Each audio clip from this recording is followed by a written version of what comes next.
sua mão para cá, vamos abençoar quem já está abençoado, né? Vamos estar ministrando bênção sobre quem já está com a bênção de Deus para estar falando sobre nós. Deus amado, Deus querido, te louvamos mais uma vez por esta oportunidade que o Senhor nos dá de ouvir a tua palavra. E quem vai estar ministrando, Senhor, o teu servo, pastor José Marcos, te pedimos a bênção sobre a vida dele. Meu Deus, livra ele de todo mal, de todo resquício, de toda enfermidade, Senhor, que se levantar contra a vida dele, que seja anulada em nome de Jesus Cristo, que vida plena, saúde, meu Deus, seja abundante na sua vida, no nome de Jesus, amém. Pastor José Marcos.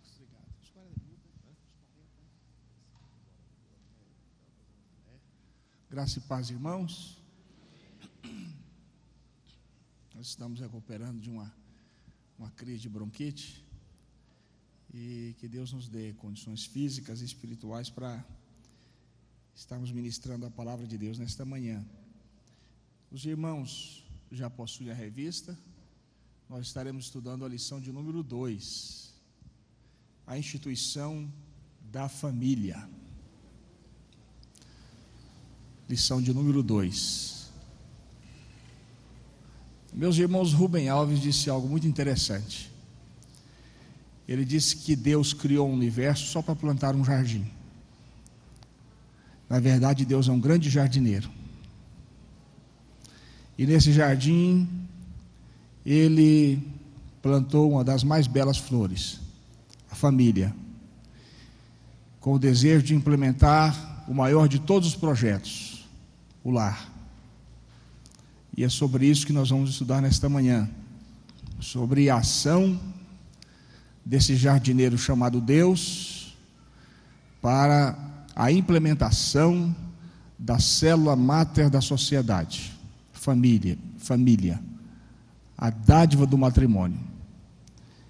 O tópico da nossa lição é a instituição da família, e o primeiro tópico aí, o tema é a instituição da família. O primeiro tópico é preparando o alicerce da família.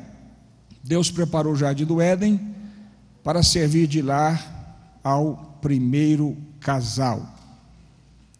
Então essa é a ideia. No Éden havia um jardim. O Éden era um espaço preparado por Deus, e o jardim estava no meio do Éden, para Deus implementar todas as ideias acerca dos seus projetos. Porém, mesmo assim, há de se entender que Adão não se mostrava totalmente realizado, faltava-lhe algo, e isso foi notado por Deus. O próprio Deus observa as coisas que foram criadas, o homem especial, porque segundo Paulo aos Efésios, o homem é feitura de Deus. A palavra no original ali o homem é poesia. Deus escreveu o homem como um autor escreve. Deus construiu o homem, fez o homem, criou o homem, como um autor escreve uma poesia. Então o homem é a coroa da criação de Deus, abaixo um pouco do que os anjos e acima um pouco dos animais, conforme Salmo número 8, versículo 5. Tem muita gente que diz que o homem é um animal irracional. A Bíblia não dá respaldo para esse tipo de ideia, né? O homem não é um animal irracional. O homem é feitura de Deus, coroa da criação de Deus, e o homem é um ser especial criado por Deus neste universo. E Deus observa que é ruim para Adão viver sozinho, porque Adão não encontra algo correspondente a ele naquele jardim. Interessante que muitos animais estavam ali, mas nenhum correspondia agora ao primeiro homem. E Deus disse que era muito ruim para o homem viver sozinho. Gênesis 2, capítulo 2, versículo 18. O Senhor notou a solidão de Adão e prontamente resolveu o problema. Assim acontece ainda em nossos dias. Deus continua atentando para as necessidades dos que o amam, e Deus atenta de forma muito especial. Ele cuida de nós, cada um de nós de forma particular, de forma pessoal, de forma individual. saber como Deus faz isso só quando chegarmos na glória. Haja vista que nós temos 6 bilhões e 500 milhões de pessoas no universo.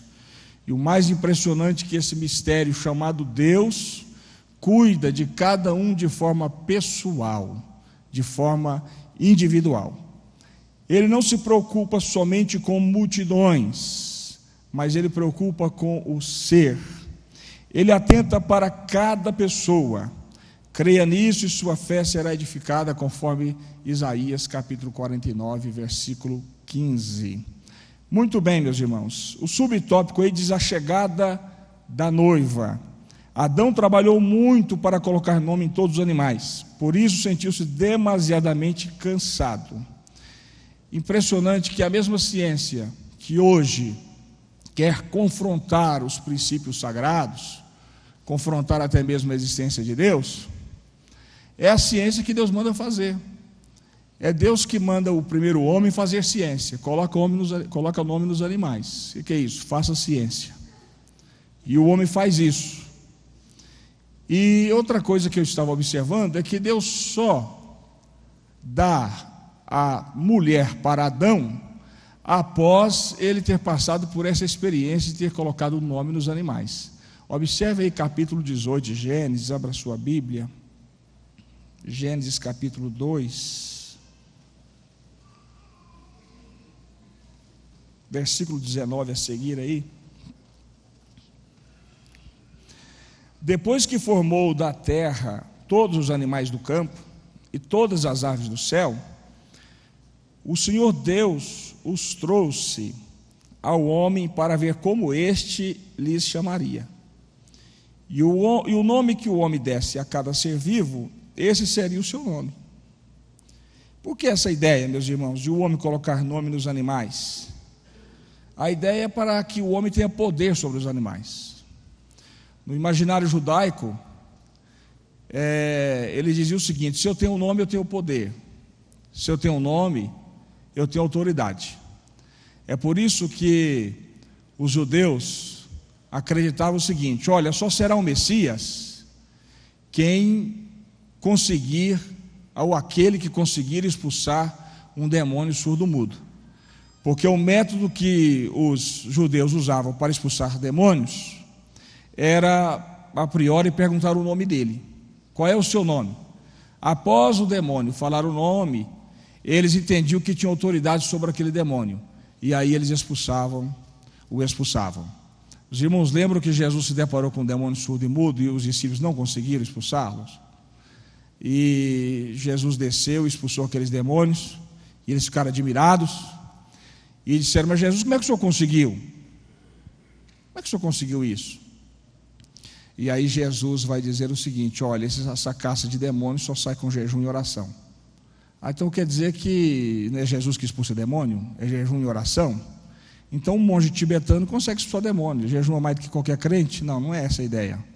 Jesus está querendo dizer o seguinte: ó, a partir de agora, vocês não expulsarão demônios conversando com eles, vocês expulsarão demônios conversando com o Pai. Essa é a ideia. Então, quando Adão está dando nome aos animais, ele está de alguma forma impondo a autoridade superior a eles naquele jardim. Eu que comando aqui. Eu sou o protagonista governamental. O regime aqui, tudo aqui é regido por mim. Então, assim o homem, versículo 20, deu nomes a todos os rebanhos domésticos, às aves do céu e a todos os animais selvagens.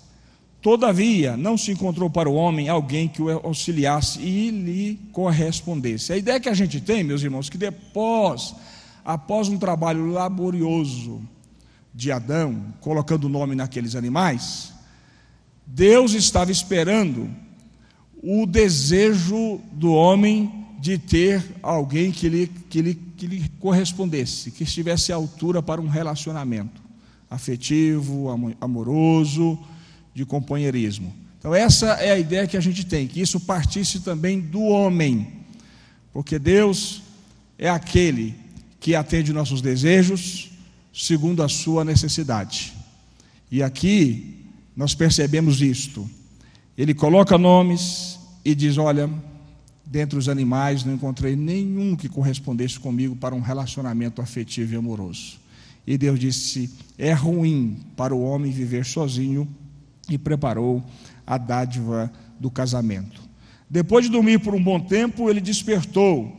Com certeza, ao acordar, sentiu que algo estranho lhe havia acontecido. Teria sido um sonho ou um pesadelo. Deus coloca um profundo sono, os irmãos já conhecem a história, não dá para acrescentar mais nada aqui de diferente. Em Adão, ele dorme, e naquele sono Deus tira uma das suas costelas e lhe prepara a esposa, a companheira. Matthew Henry, o grande teólogo do século XVI, ele escreveu um comentário maravilhoso do Novo e do Antigo Testamento, tão maravilhoso que Charles Spurgeon chegou a dizer: olha, se eu ficasse um dia numa ilha deserta, o único livro que poderia deixar para mim era a Bíblia e um comentário do Matthew Henry. Matthew Henry que inventou essa ideia, dizendo que a mulher não foi tirada da cabeça nem dos pés, da cabeça para não ser superior ao homem, nem dos pés para ser pisada, mas foi tirada da costela, da fronteira da alma do homem, para ser amada e protegida. Quanta felicidade agora! Ele não se sentia mais sozinho, a solidão havia terminado. O homem agora tinha do seu lado um ser que lhe correspondia. Macho e fêmea os criou. Aqui, meus irmãos, nós temos uma polêmica muito grande, principalmente nos nossos dias, porque a ideia dos homossexuais é que eles são um tipo assim, uma espécie de sexo alternativo. Mas não é isso que a Bíblia diz. A Bíblia diz que Deus criou macho e fêmea. Deus não criou o terceiro sexo. Deus criou homem e mulher. Provar cientificamente que homossexuais são assim, porque nascem dessa forma, não é só um erro grotesco, psicológico, mas antropológico e teológico também, porque não se encontra respaldo nem na psicanálise. O próprio Freud vai dizer isso. O Freud disse que seria muito ousado alguém da área da psicanálise defender essa ideia, viu? Porque isso não tem respaldo da psicanálise. A Bíblia também, meus irmãos, não dá nenhum sinais que Deus criou esse tipo de sexo alternativo, e a antropologia também. Então nós temos aqui, meus irmãos, um assunto que deve ser explorado de forma muito enfática, para que nós possamos corrigir os erros que essa sociedade moderna está querendo aí propor aos homens, dizendo que eles são assim porque nasceram dessa forma, e que devem ser aceitos desse jeito, por causa da sua orientação sexual, e que são amados por Deus desse jeito. Amados sim por Deus, e devem ser amados por nós, mas a prática, segundo a Bíblia, é abominável. Nós vemos isso desde Levítico até Apocalipse. Deus tratando de forma muito séria a prática do pecado da homossexualidade. E pior, meus irmãos, que a gente que vivia tão longe assim dessas coisas, estamos sentindo que elas estão chegando perto demais da gente. Hoje dificilmente não tem uma família que não tem um problema como este. Até na minha surgiu ultimamente. Eu estava na loja ali em Anápolis semana passada, e um rapaz novo, até simpático, entrou dentro da loja. E daqui a pouco ele aproximou de mim e disse: pastor, eu queria conversar com o senhor, uma voz bem meiga, bem suave, né? Eu falei: tá bom, eu queria conversar em separado. Eu falei: tudo bem. Aí nós fomos entrando lá no fundo e começamos a conversar, e eu percebi que ele realmente tinha tendências nessa área, e conversa vai, conversa vem. Daqui a pouco eu perguntei para ele: você é hétero? Ele disse: não, eu sou os dois. Assim, na maior tranquilidade, na maior cara dura, né? Eu sou os dois para mim me servem. Meus irmãos, as pessoas estão totalmente desprovidas de pudor para conversar sobre este assunto, se revelarem, porque nós estamos numa sociedade que está aceitando tudo isso como natural. O pecado se sofisticou e nós estamos tratando isso como coisa muito natural, muito comum, mas a Bíblia está denunciando isso como algo muito sério. Paulo, aos Romanos, capítulo 1, versículo 26 e 27, vai dizer que homossexualismo é concupiscência. A palavra concupiscência é desejo estragado. A gente fala muito pouco nessa palavra e dá muito pouco significado dela. E o significado dela é este: desejo estragado. Vamos ler lá, Romanos, capítulo 1, versículo 26 e 27. Era uma prática muito comum nos dias de Paulo, o homossexualismo, isso não é coisa de agora, né? Pecado grego. Aliás, os gregos, segundo a história, preferiam relacionar amorosamente com os homens do que com as mulheres, né? Mulheres era só para reprodução. Era assim que eles viviam. Naquela sociedade dos dias de Paulo, isso era algo muito comum. E Paulo vai denunciar esse pecado. E vai dizer: por causa disso, Deus os entregou às paixões vergonhosas. Até suas mulheres trocaram suas relações sexuais naturais por outras contrárias à natureza. Da mesma forma, os homens também abandonaram as relações naturais com as mulheres e se inflamaram de paixão uns pelos outros. Começaram a cometer atos indecentes, homens com homens, e receberam em si mesmo o castigo merecido pela sua perversão. Meus irmãos, observe que o versículo 26 vai nos mostrar que a própria prática do homossexualismo já é uma maldição. Às vezes a gente fala assim: não, qual que é a maldição que vai recair sobre os homossexuais? Ser homossexual já é maldição, segundo Paulo é. Por quê? Porque eles não reconheceram Deus, não adoraram a Deus, não prestaram cultos a Deus pelos seus atributos visíveis e invisíveis. Paulo vai dizer aqui alguns versículos antes: por isso Deus os entregou às paixões infames. Então o homossexualismo já é uma prática, já é uma maldição. É o que Paulo está dizendo. Já é uma maldição.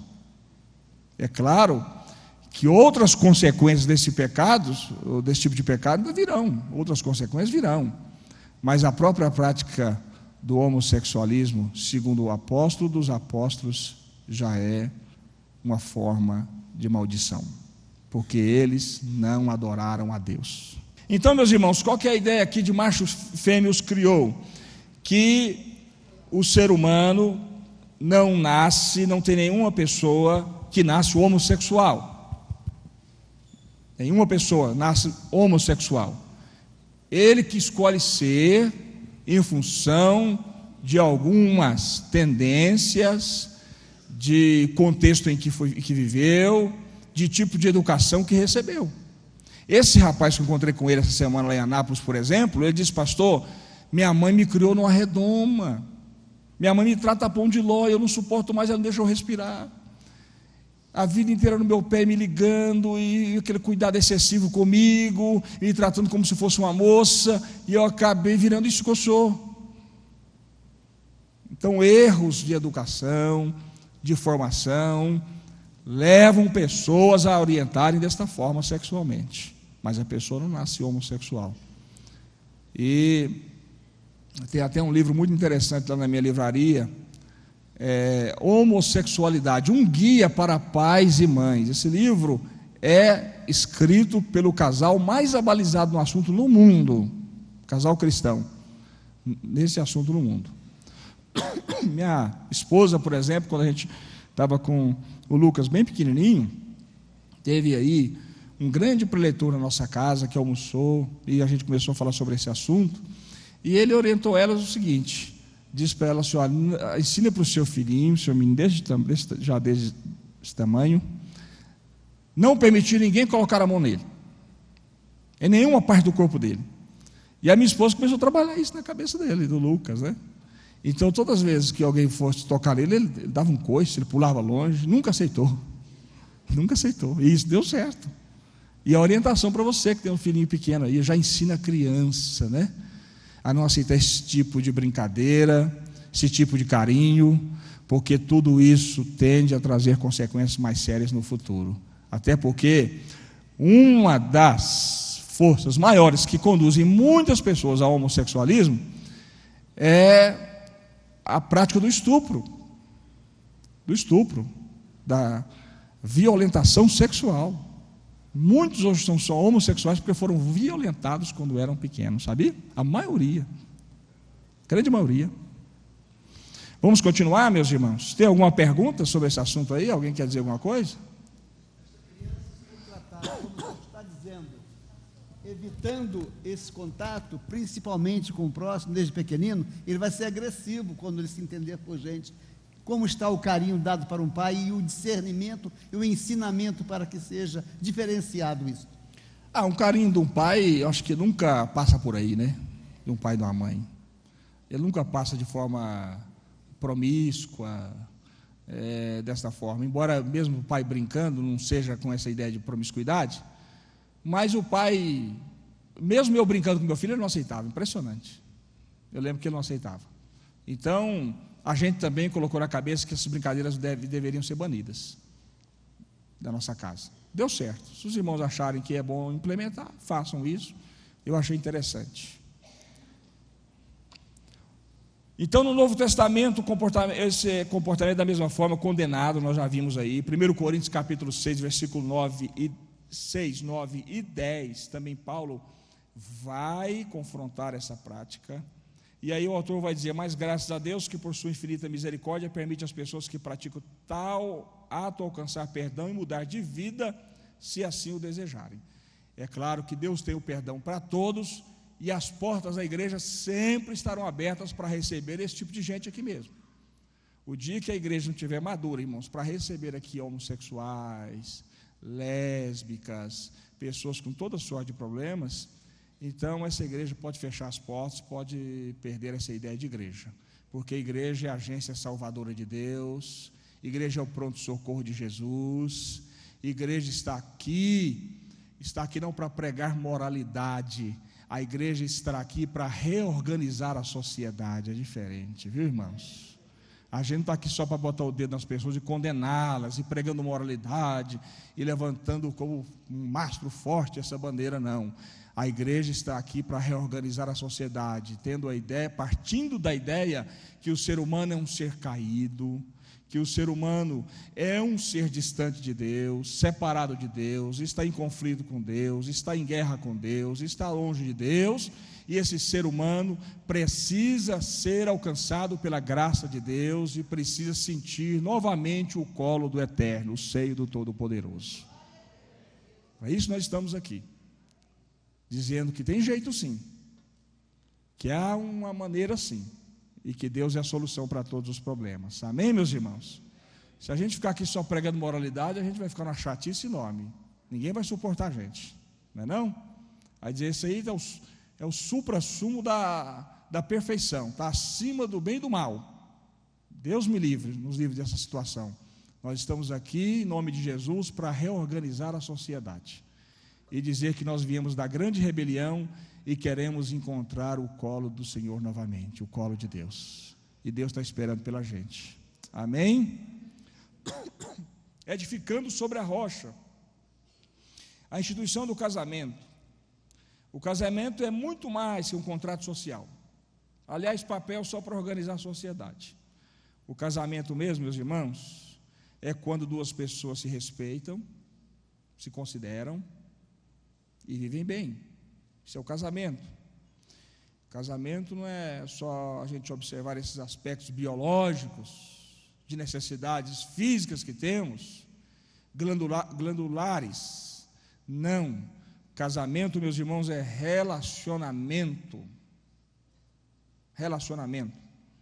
Casamento é uma relação afetiva e sexual estável entre um homem e uma mulher.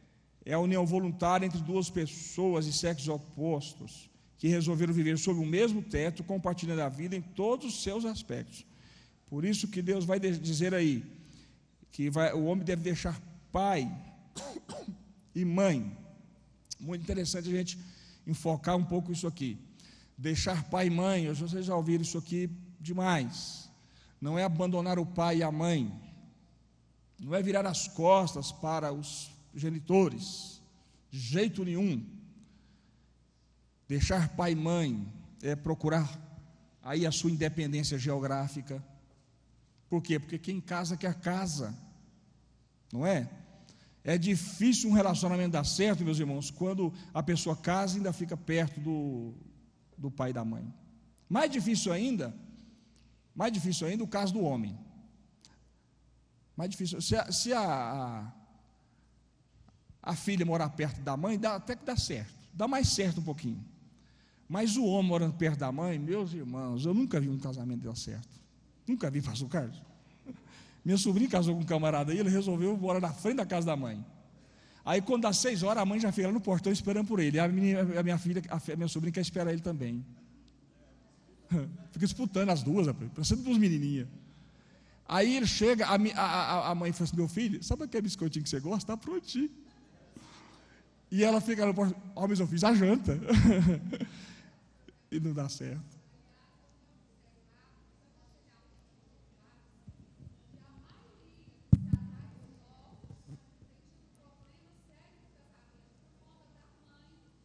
Por causa da mãe do rapaz. É por isso que diz que em russo, sabe qual que é o nome de sogra no russo? Só estrova. Em japonês, você sabe? Sugiro que saia. E em francês, faz suar.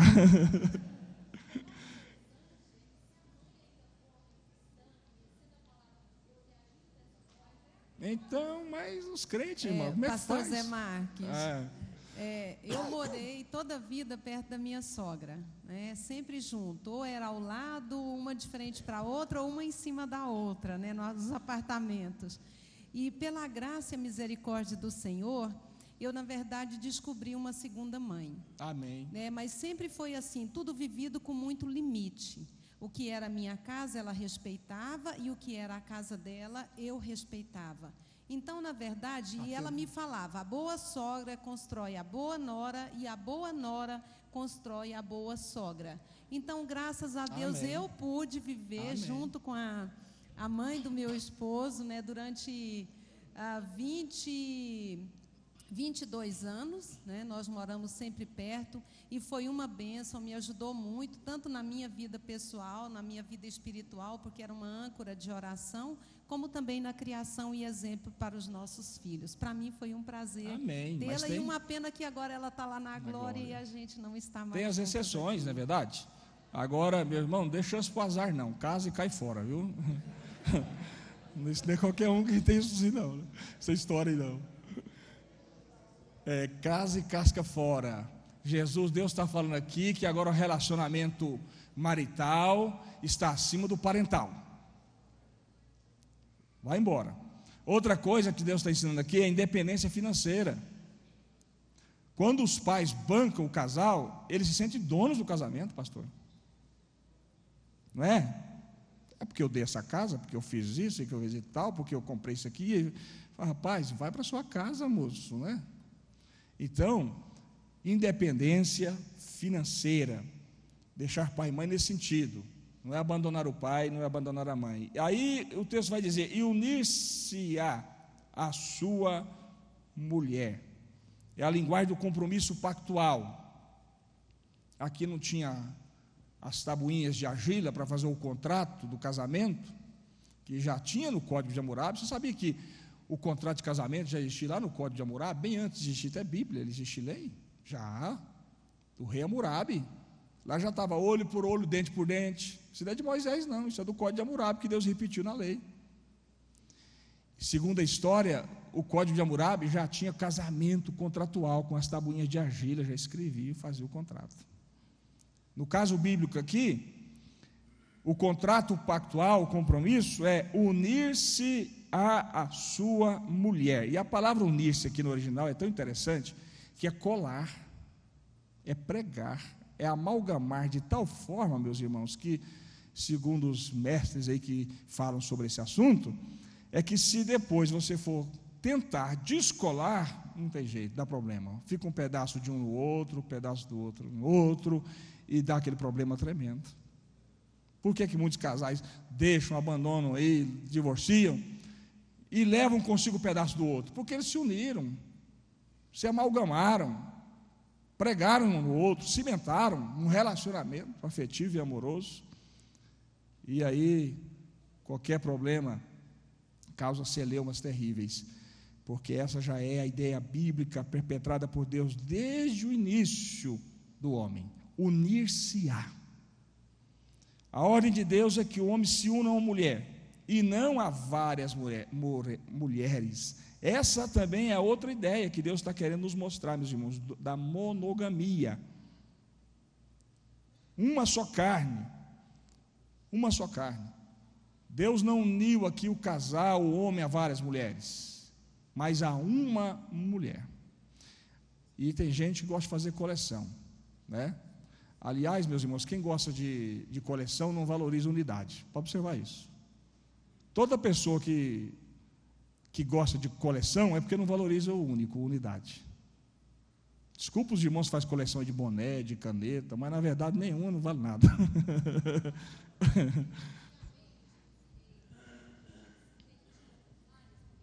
Deus permitiu. Permissão. Desobediência. Deus permitiu tudo aquilo por causa do contexto histórico, cultural. Mas não era uma coisa aí... poder... não era uma coisa que Deus estava se agradando. O primeiro monogamo, isso mesmo, da história foi Lameque, né? E ele matou 2 por causa disso, por causa de 2 mulheres. E matou por coisa à toa. Só porque o cara pisou no pé dele, ele matou o cara.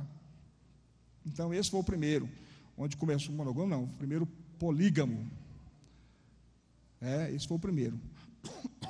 Não começou bem a história. Então, meus irmãos, essa é a ideia de unir-se à sua mulher, essa é a ideia de serem uma só carne, tanto que o próprio Paulo reitera esse mesmo pensamento quando explica que o marido descrente é santificado pela mulher crente e vice-versa. Eu gosto muito desse texto aqui, que diz que o marido descrente é santificado pela mulher. O marido descrente é santificado pela mulher crente. Sabe por que eu gosto disso? Porque eu descubro, meus irmãos, que não é o pecado que contagia. Que contagia é a santidade. É impressionante. Às vezes a gente acha que as forças do mal, do maligno ou do pecado são mais poderosas para contagiar a gente. Não, a Bíblia diz que quem tem poder contagiante é a santidade. É a mulher crente que santifica o marido descrente, e vice-versa. E tem gente que às vezes é tão supersticioso e tem pouca fé, que diz, não vou tomar nesse copo aí não, porque esse copo aquele camarada tomou, pode pegar uma maldição em mim. Não, irmãos, a Bíblia diz que você tomando aquele copo, você vai santificá-lo. Não vou pegar nesses talheres não, porque aquela mulher pegou, aquela pessoa colocou a mão na minha cabeça, e agora não estou sentindo bem. Meus irmãos, a Bíblia diz que quem colocar a mão aqui na sua cabeça, segundo esse texto, o princípio aqui, por inferência, quem colocar a mão em você, onde você entrar, onde você tocar, é que vai ser santificado. Porque é santidade que contagia e não pecado. Tem gente que vive numa fé neurótica, né? Um medo de tudo, de todo. Não, irmão, você está em Cristo, escondido em Jesus. Escondido em Jesus, ninguém pode te tocar, o diabo não lhe toca. Você está escondido no Senhor. Amém? E o que acontece de ruim, pastor? Foi Deus que permitiu, porque segundo Martim Lutero, o diabo é o diabo que está na coleira de Deus. Ele está na coleira de Deus. Então não precisa ter medo não. Se você está em santidade na presença de Deus, se você tem compromisso com o Senhor, Deus tem um compromisso de guardar a sua vida, a sua casa e a sua família. Amém? Portanto, que Deus ajuntou, não separem o homem, diz o texto sagrado. E eis aí um divino princípio espiritual para o casamento. O segredo da vitória no relacionamento do casal é, sem dúvida, o fato de que existe algo divino na união dos cônjuges. Isso é muito além de um contrato social, mesmo de um desejo humano. A união entre os cônjuges deve ser alicerçada no amor. A Bíblia diz que o amor é forte como a morte. E Paulo canta no amor e diz que tudo suporta, tudo espera. Se você for abandonar aí, meus irmãos, o barco, por causa de coisas que acontecem no relacionamento, você vai encontrar muitos motivos, inúmeros motivos. E daqui a pouco você está entrando em outro relacionamento e vai encontrar outros motivos. Aí você acha que encontrou a paixão da sua vida, agora eu encontrei, e você vai ver que encontrou com mais problemas também, mais dificuldades.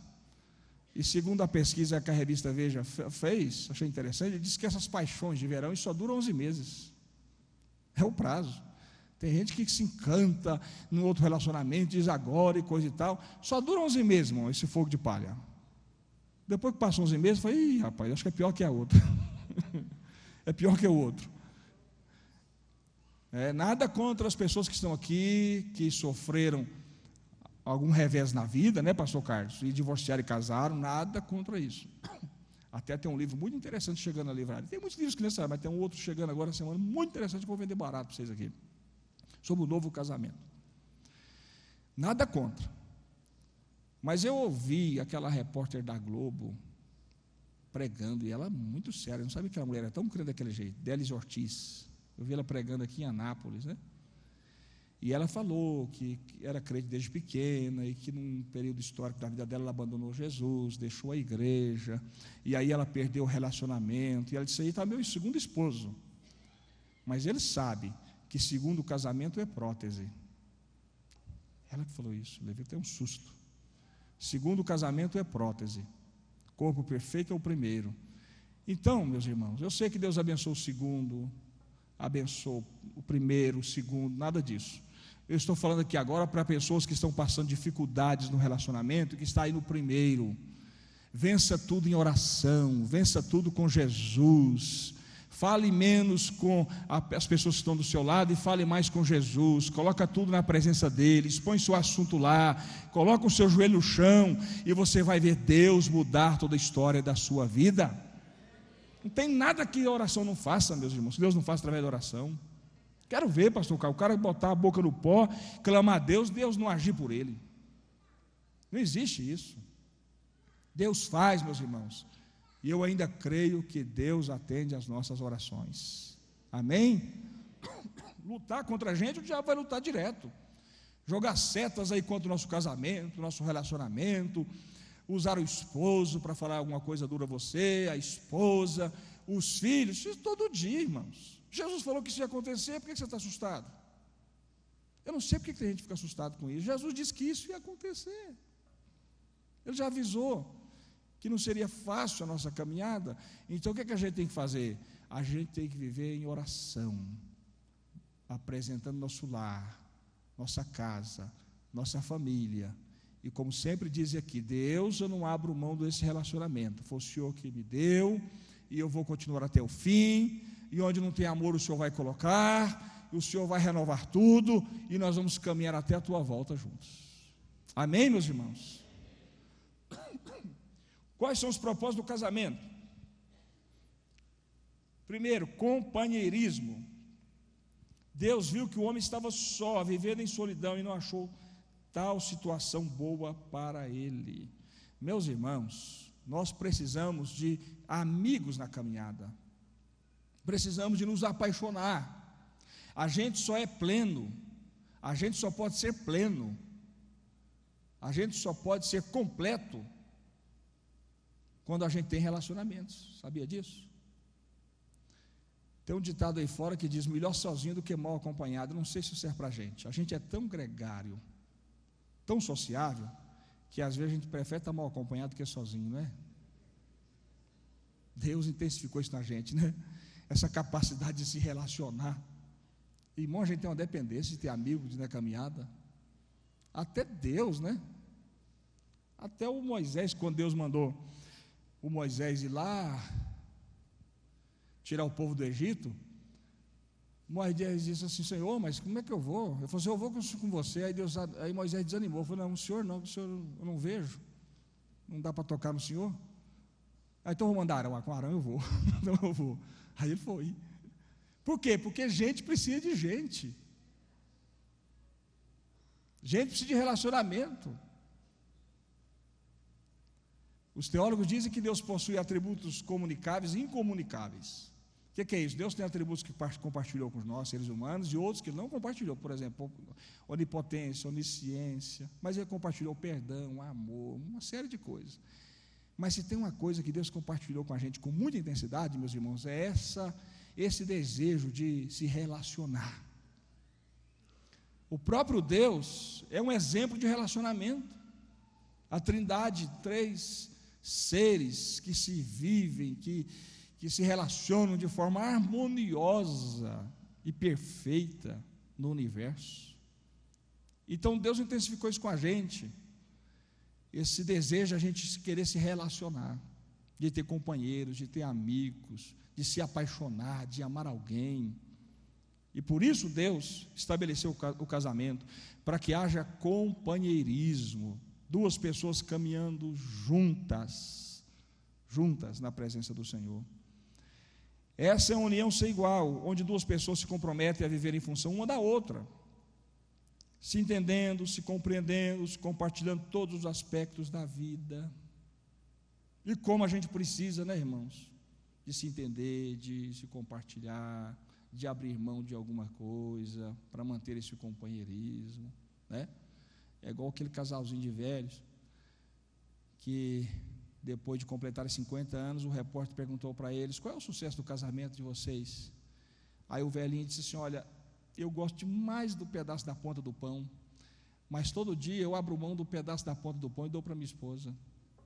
Aí perguntou para a velhinha: qual é o segredo do casamento de vocês? Ela falou assim: eu odeio o pedaço da ponta do pão, eu só como para agradá-lo. Só para agradá-lo. Então relacionamento é isso, é você abrindo mão de uma coisa, ou está abrindo mão de outra, senão não vai, irmãos. Então fica 2 forças lá contrárias e o negócio não caminha. Outra coisa que Deus deu, o casamento foi para a procriação. Agora não entenda que esse mandamento é só para você não, como fez meu pai, e colocou 15 filhos no mundo, né?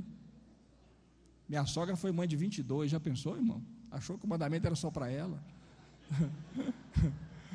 É brincadeira um negócio desse? 22 filhos. Ainda bem que foi nascendo e morrendo alguns, não, já pensou? Minha mãe é mãe de 15. Minha mãe é mãe de 15, nós somos 10 vivos. Só que o dela 9 vivos. Ainda bem, já são 22 irmãos, mano, tudo vivo. Quem ia aguentar essa família? Seria bom. Então a procriação. Qual era o mandamento de Deus? Encher a terra, não é? Então procriar. A bênção está no casamento.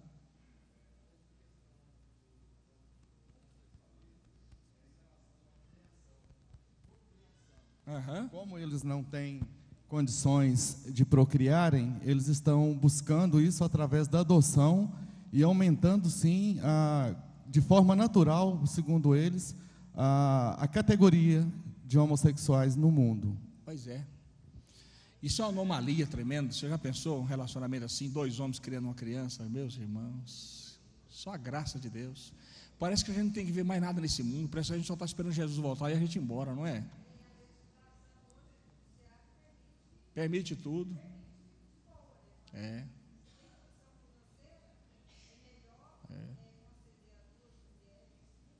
por isso que esse mundo está caminhando. É por isso que esse mundo está caminhando como um bêbado, irmãos. Os irmãos podem observar.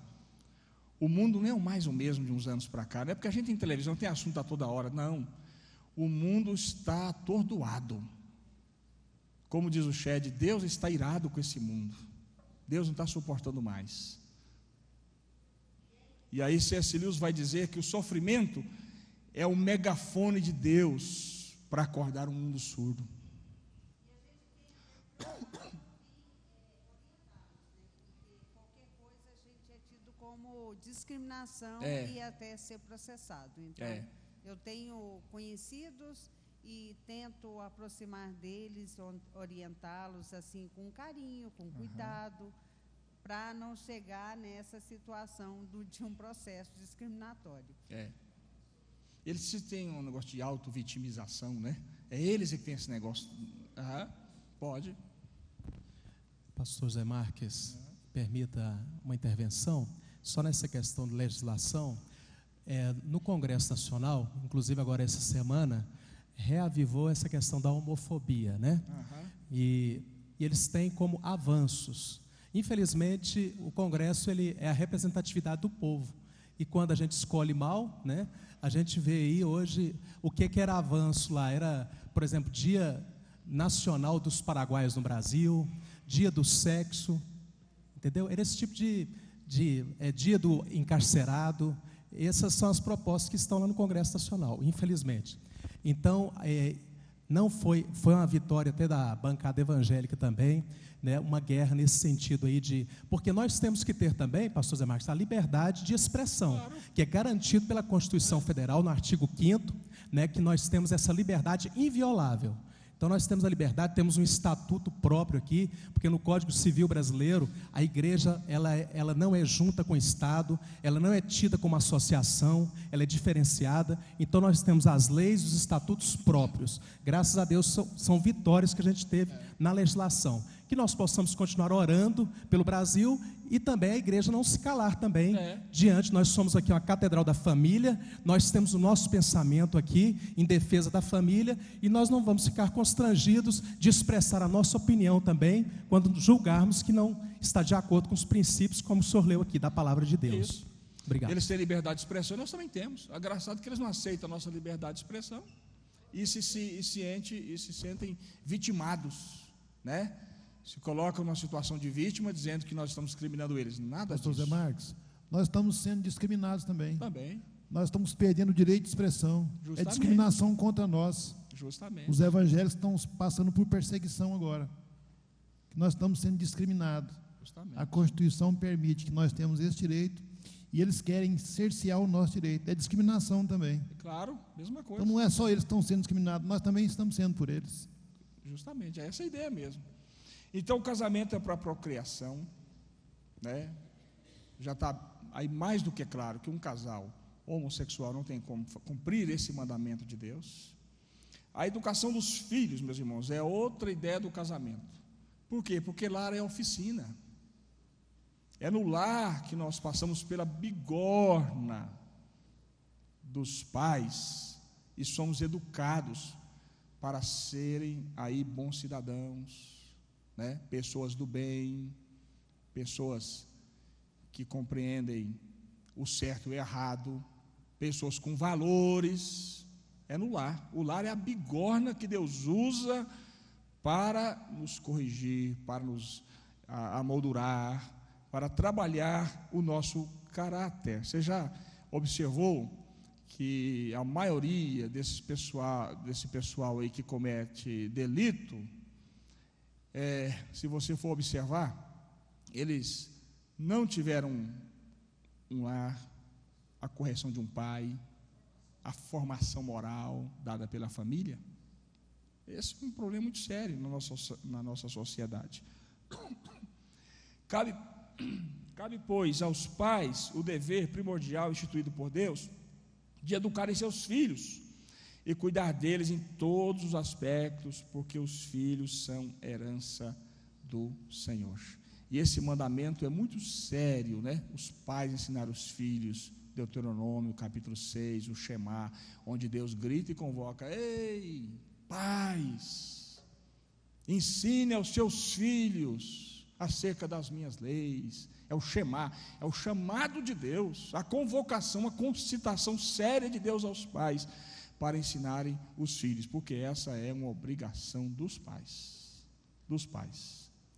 Formação, não é da escola. A escola tem a sua participação, a igreja também tem a sua participação, mas a dos pais é indispensável, meus irmãos, a formação do caráter da criança.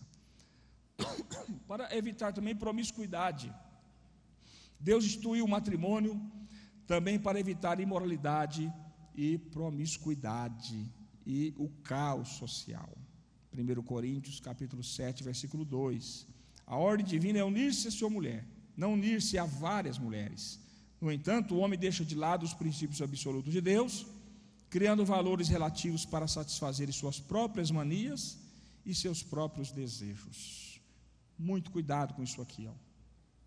Tem muita gente que no relacionamento procura aí aventuras e estraga toda a sua história, estraga toda a família, causam sérios problemas aos filhos, porque, na verdade, aquele que peca, ele não só está pecando ali, cometendo a prática do adultério. Na verdade, ele é um grande egoísta.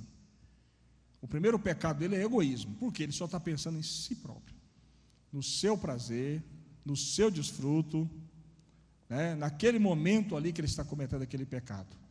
Ele não está pensando nos filhos, não está pensando na esposa, não está pensando na família da outra pessoa, não está pensando em ninguém, ele está pensando só nele. Então esse é o primeiro problema daquele que peca, daquele que se dá a promiscuidade. Ele é um grande egoísta. E eu vou dizer uma coisa que muito mais séria para os irmãos para terminar. O que tem de gente aí, pecando e achando, não falando da igreja não, falando das pessoas do mundo, achando que estão apenas se relacionando com outro corpo e que estão sendo enganados, não é brincadeira. Não é brincadeira. Tem gente aí, meus irmãos, que está relacionando com um outro corpo, mas na verdade, pano de fundo de tudo aquilo é um grande engendramento demoníaco, uma grande arquitetura de Satanás por trás de tudo aquilo, para destruir, para levar o lar à derrocada, ao insucesso, ao fracasso. Viu? Eu tenho um amigo que ele era muito promíscuo, não sei hoje, acho que ele está até crente, eu fiquei sabendo. E ele foi para Brasília uma vez trabalhar, chegando lá em Brasília, ele pegou esse classificado e chamou uma daquelas mulheres. E a mulher veio. E aí no quarto ele tomando cerveja com ela e coisa e tal, e conversando antes de tudo e tal. E aí ele perguntou para ela o seguinte: como é que é a sua vida? Ela falou assim: minha vida é uma desgraça, é uma miséria. Mas por quê? Porque todo dia eu tinha que acender vela para o Pombagira para mandar cliente igual você. E daqui a pouco ela entrou no banheiro, irmãos. E lá do banheiro, assustada, ela deu um grito. E a voz da mulher mudou e ficou uma voz bem cavernosa, parecendo de macho. O que você está fazendo aqui?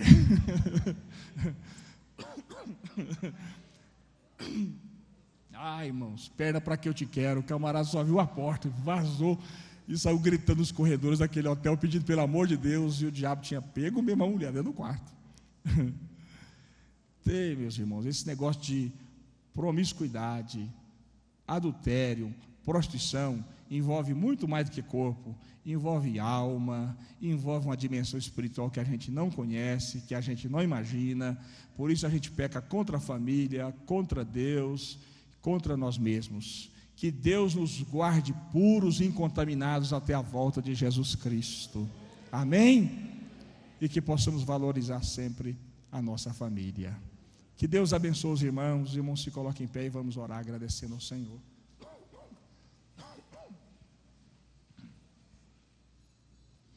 Senhor Jesus, nós oramos nesta hora e pedimos a Tua graça sobre nós.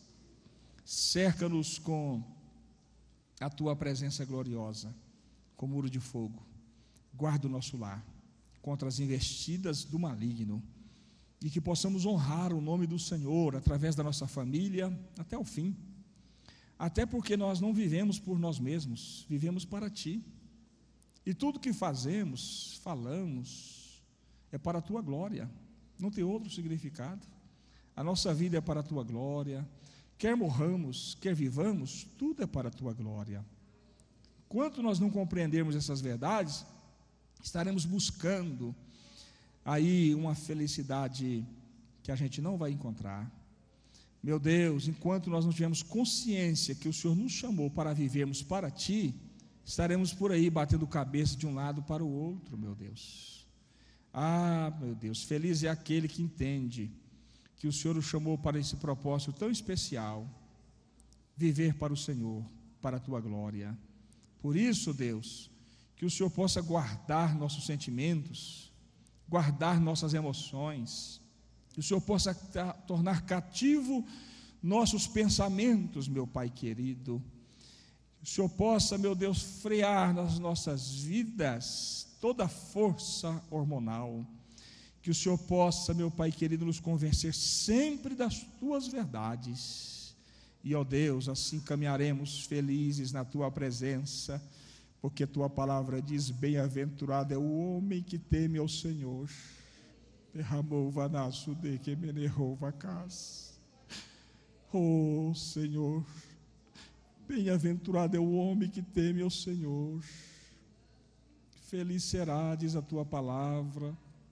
A tua mulher será como oliveira, frutífera ao lado da mesa, os filhos como rebentos de oliveira.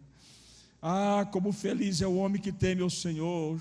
Como é feliz aquele que honra o teu nome, meu Deus.